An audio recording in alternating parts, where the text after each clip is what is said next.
V Sloveniji se v teh dneh vrstijo projekcije celovečernega dokumentarnega filma Oči in ušesa Boga, video nadzor Sudana, ki so si ga ogledali tudi zbrani v Metliškem kulturnem domu.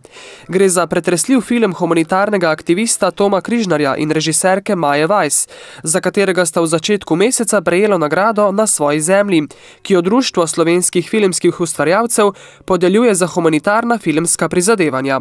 Ja, to je v bistvu v 13 letih zdaj ta tretji film in moram reči, da v tem primeru sodelovanja s Tomom Križnarjem sem bolj salonska režiserka, to pomeni, da nisem bila na terenu in posnela stvari v Sudanu. Zato pa je bil od leta 1979 do današnjih dni velikokrat v Sudanu Tomo Križnar.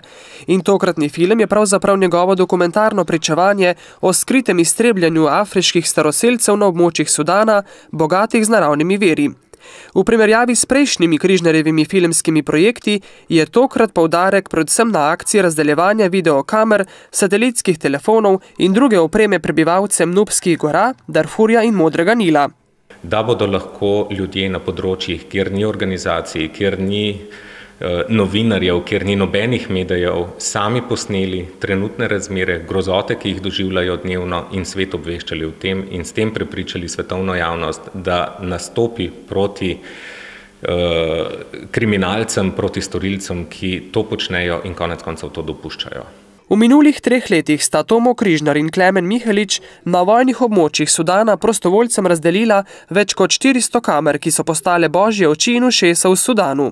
Ravno s pomočjo te opreme, ki smo jo Slovenci s pomočjo slovenskih donatorjev dostavili v Sudan, posnetki hodijo zdaj v svet in se tudi pojavljajo po celemu svetu, od glavnih medijev, vseh svetovnih medijev, kot v vladah in parlamentih, zdaj vedo in vidijo, kaj se dogaja. Zdaj niso več samo številke, koliko tisoč mrtvih, ampak so to ljudje, za katere lahko vidimo podobe, dokler so še živi ali pa tistih žal, ki niso več. Posnetki služijo haaškemu tožilstvu kot dokaz o genocidu v Sudanu. Seveda so hkrati vključeni v dokumentarni film Oči in ušesa Boga, ki so si ga minuli torek ogledali tudi poslanci v Evropskem parlamentu. Je pa morda treba poudariti še en efekt, kamere snimajo tudi tiste, ki govorijo, da so nekaj naredili, pa ne naredijo nič. Se pravi, vsa zahodna javnost, ki opazuje, zdaj vidi, da ne naredi nič. Da njihova politika, njihove vodje, korporacije ne delajo nič drugega, kot samo pustijo, da se vojna odvija, zato ker dobički še vedno hodijo v žepe. Film je tudi pričevanje o rojstvu neodvisnega Južnega Sudana, ki je z odcepitvijo povzročilo nove vojne med strateškimi interesi svetovnih velesil in obeh Sudanov. Zelo težko je razumeti, da lahko v današnjih dneh pobijajo, morijo ženske, otroke bombardirajo, svet to ve, pa ne stori nič.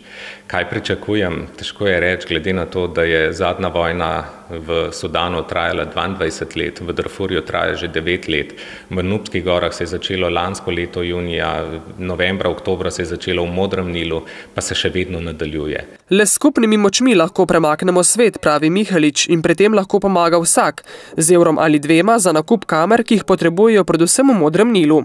Definitivno, sej tako smo tudi izbrali vse prispevke, evro, 2 ali pa 3, kolikor pač nekdo lahko, vse šteje in ravno na ta način je akcija uspela do te mere, kot je, in pa seveda nadaljevanje, da dostavimo kamere v Modri Nil še, kjer je trenutno res najhujše. Težko je bilo strniti v 94 minut vse, o čemer pričajo kamere in Tomo Križnar, pravi Maja Weiss. Ker je šlo na nek način, to so se tudi, bomo rekli, odločili skupaj za pričevanje od leta 1979, torej in uporabe tistih prvih posnetkov iz filma Nubija čisti ljudje iz leta 2000 do danes, je bilo treba seveda v tej minutaži narediti neke bistvene stvari znotraj zgodb o Nubah, genocida znotraj Darfurja in potem uporabe posnetkov iz Darfur, vojna za vodo, do potem vsega tega, kar je najbolj aktualno in čemur tudi na zadnji film najbolj namenjen. Torej vse tisto, kar je bilo prej, dejansko nam služi za to, da razumemo, kaj se ta trenutek v Nubskih gorah, v Modrem Nilu in tudi na zadnje v Abjejih in Darfuru še vedno dogaja. In predvsem pa je največja, bom rekla, vrednost in potreba te komunikacije, tega filma tako z ljudmi, kot s politiko, klici po pomoči, klici po ustavitvi vojne. Klici spregledanih ljudi, 100 000 beguncev pod milim nebom, ki pozabljeni od svetovne politike, medijev, človekoljubnih organizacij s pomočjo posnetkov prosijo za pomoč. Veliko je ljudi.